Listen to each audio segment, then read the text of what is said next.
পুনৰ স্বাগতম বাতৰিৰ পৰৱৰ্তী অংশলৈ। বিশ্বনাথত সমূহীয়া বিবাহ কমলাকান্ত ক্ষেত্ৰত একেলগে 201 দৰা কইনাৰ বিবাহ উত্তৰ পূৰ্বাঞ্চলৰ লোক কল্যাণ সমিতিৰ উদ্যোগত আয়োজন কৰা হৈছে এই সমূহীয়া বিবাহৰ অনুষ্ঠান। আৰু এই বিবাহস্থলীৰ পৰা আমাক সবিশেষ জনাব আমাৰ বিশ্বনাথৰ সিনিয়ৰ ব্যুৰ চিফ হেমন্ত শইকীয়াই।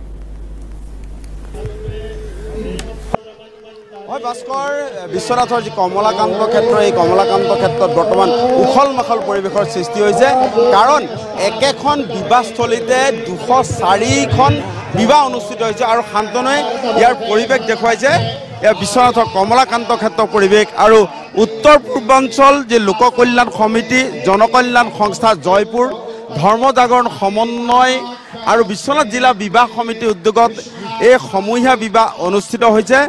আৰু 204 দৰা কইনাই আজি এই বিবাহত তেওঁলোকে ভাগ লৈছে। আৰু দেখা গৈছে যে সমাজৰ আচলতে যিসকল দৰিদ্ৰ শ্ৰেণীৰ লোক, সেই দৰিদ্ৰ শ্ৰেণীৰ লোকসকলে তেওঁলোকে বিবাহ অনুষ্ঠিত কৰিবলৈ তেওঁলোক সক্ষম নহয়, বা বহুতে ইতিমধ্যে বিবাহ সম্পন্ন কৰিছে কিন্তু তেওঁলোকে ধৰ্মীয় সংস্কাৰ হোৱা নাই। তেনেধৰণৰ লোকৰ আজি বিবাহ অনুষ্ঠিত কৰিছে ইয়াত। আৰু তাৰ পৰিৱেশ দেখুৱাইছোঁ, এযোৰ দুযোৰ নহয়, 204 দৰা কইনাৰ এইদৰে বিবাহ অনুষ্ঠিত হৈছে। আৰু বিশ্বনাথ তথা বিশ্বনাথ জিলাৰ সম্পৰ্কৱৰ্তী বিভিন্ন স্থানৰ পৰা ইয়ালৈ বিভিন্ন লোকৰ সমাগম হোৱা দেখা গৈছে। বিশ্বনাথৰ বিধায়কক দেখা গৈছে, বিহালীৰ বিধায়কক দেখা গৈছে, গহপুৰৰ বিধায়কক দেখা গৈছে। সকলোৱে আচলতে ইয়াত সহযোগ কৰা পৰিলক্ষিত হৈছে। আৰু এই বিবাহ উপলক্ষে ইতিমধ্যে যি আচলতে সমদল কৰি পানী তোলা পৰ্ব ইতিমধ্যে অনুষ্ঠিত হৈ গৈছে আৰু ইতিমধ্যে বিবাহ আৰম্ভ হৈছে। মই ইয়াৰ উদ্যোক্তা আছে তেওঁলোকৰ পৰা জানিব বিচাৰিম যে এই বিবাহখনৰ সম্পৰ্কে কওকচোন।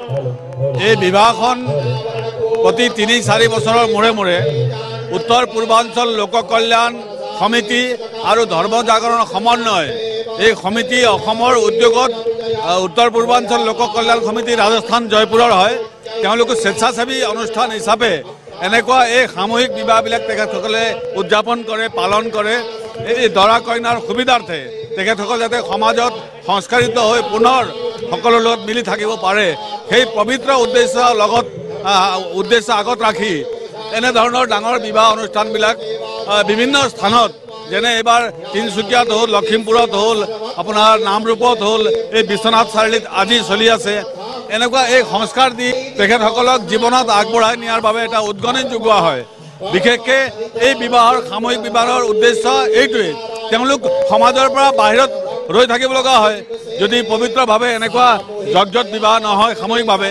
সেইকাৰণে আজিৰ পৰা তেওঁলোক সমাজত পুনৰ সকলোৰে লগত মিলি জুলি তেওঁলোকে সংসাৰ চলাই যাবৰ বাবে আমি তেওঁলোকক আগবঢ়াই দিছোঁ এই বিবাহৰ যোগেদি। কিমানখন বিবাহ আজি ইয়াত আছে আপোনাৰ 175, ইফালে হোমাদিৰ হোম যজ্ঞৰ ফালে আৰু নাম কীৰ্তনীয়াৰ ফালে 30 যোৰা আছে। ইয়াত 175 যোৰা, সিফালে 30 যোৰা, দুইফালেই চলি আছে বিবাহ। এতিয়া সুন্দৰভাৱে চলি আছে। ইয়াত কি ক'লে, দুটা নিয়মৰ হৈছে। বৈদিক নিয়মৰ ফালে ইয়াত হৈছে আৰু নামঘৰৰ যি সংঘৰ নিয়ম অনুসৰি সেই অকণমান ইফালে আছে, তাত চলি আছে, ধুনীয়াকৈ চলি আছে। টোটেল 205 যোৰা, মানে 410 গৰাকী 205 গৰাকী যুৱক, 205 গৰাকী কইনা। শান্তনে দেখুৱাইছে ইয়াৰ মুঠতে 204খন বিবাহ ইয়াত অনুষ্ঠিত হৈছে। আৰু এইদৰে দেখা গৈছে যে পুৱাৰ পৰা ইয়াত উখল মাখল পৰিৱেশৰ সৃষ্টি হৈছিল। আৰু এইদৰে সকলোৱে ইয়াত আচলতে অংশগ্ৰহণ কৰা পৰিলক্ষিত, যিসকলে বিবাহ অনুষ্ঠিত কৰিব পৰা নাছিল ধৰ্মীয় পৰম্পৰা মতে। আৰু সেয়েহে আচলতে এইদৰে তেওঁলোকে বিবাহ অনুষ্ঠিত কৰাইছে। অসমৰ বিভিন্ন স্থানত এনেধৰণৰ বিবাহ অনুষ্ঠিত হয়। আৰু আজি বিশ্বনাথৰ এই কমলাকান্ত ক্ষেত্ৰত এই বিবাহ অনুষ্ঠিত হৈছে। আৰু এই বিবাহক লৈ পুৱাৰে পৰা এক উখল মাখল পৰিৱেশৰ সৃষ্টি হোৱা দেখা গৈছে। ভাস্কৰ। হয়, হেমন্ত শইকীয়া, আপোনাক ধন্যবাদ জনাইছোঁ।